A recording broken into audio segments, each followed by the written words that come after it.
Next topic properties of combination है। अभी हमने देखा था कि NCR का फॉर्मूला क्या होता है।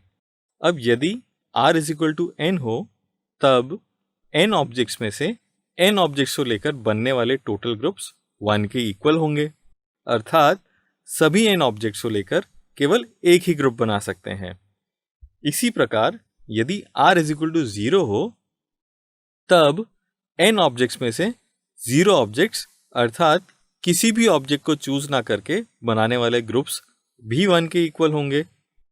Next property is NCR is equal to NC N minus R, अर्थात N ऑब्जेक्ट्स में से R ऑब्जेक्ट्स लेकर ग्रुप्स बनाने के total ways N minus R objects को लेकर ग्रुप्स बनाने के टोटल वेज के इक्वल होते हैं। हम जानते हैं कि NCR is equal to N factorial by R factorial into N minus R factorial होता है।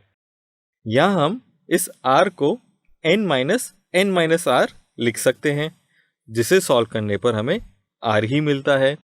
So we get this. अब यदि यहाँ हम N माइनस R को K के इक्वल माने तो we get N factorial upon K factorial into N minus K factorial. जिसे हम ध्यान से देखें तो यह NCK के इक्वल है।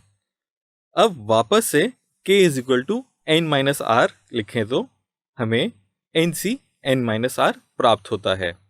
Next property is NCA is equal to NCB। इसे ध्यान से देखें तो यह कंडीशन तब सेटिस्फाई होगी यदि A is equal to B हो। अब NCA is equal to NCB को इससे कंपेयर करें, so we get A is equal to R and B is equal to N minus R। यहाँ R is equal to A put करें तो we get B is equal to N minus A। इसे simplify करने पर हमें N is equal to A plus B के बराबर प्राप्त होगा। सो यदि NCA is equal to NCB है तब या तो A is equal to B होना चाहिए या फिर A plus B is equal to N होना चाहिए। हम जानते हैं कि NCR is equal to NPR by R factorial होता है, जिसका अर्थ है कि NCR की वैल्यू ऑलवेज NPR से कम होती है। Next property is NCR plus NCR minus 1 is equal to N plus 1 CR।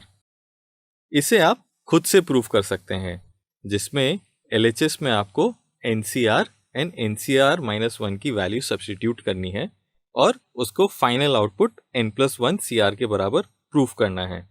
इसे हम एक एग्जाम्पल से समझते हैं। इसमें हमें प्रूफ करना है कि 20C10 plus 20C9 is equal to 21C10। तो चलिए हम इसे सॉल्व करते हैं। इसमें LHS 20C10 प्लस 20C9 से स्टार्ट करते हैं। हम जानते हैं कि NCR यह होता है। सो इसके अकॉर्डिंग 20C10 एंड 20C9 की वैल्यूज फाइंड करने पर हमें यह प्राप्त होगा, जिसे सिंप्लीफाई करने पर हमें यह मिलेगा। अब यहाँ डिनोमिनेटर में देखें तो इस 10 फैक्टोरियल को हम 10 इंटू 9 फैक्टोरियल के इक्वल तथा इस 11 फैक्टोरियल को हम 11 इंटू 10 फैक्टोरियल के इक्वल लिख सकते हैं। ऐसा करने पर हमें कुछ कॉमन टर्म्स मिल जाएंगे। So we get this. यहाँ दोनों टर्म्स में 20 factorial upon 9 factorial into 10 factorial common लेने पर हमें यह मिलेगा। इसे सिंप्लीफाई करने पर हमें यह प्राप्त होगा।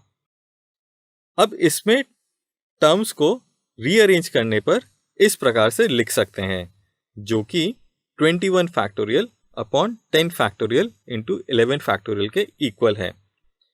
यहाँ इस 11 फैक्टोरियल को हम 21 माइनस 10 का फैक्टोरियल लिख सकते हैं, जिससे हमें यह प्राप्त होगा। अब इसे ध्यान से देखें तो यह 21 C10 के इक्वल है, जो कि RHS है।